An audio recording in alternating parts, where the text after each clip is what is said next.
చెంతకు చేరదీసినాడు.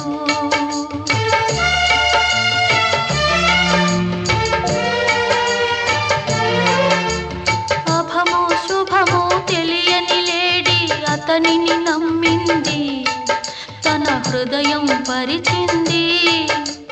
ఆ తరువాత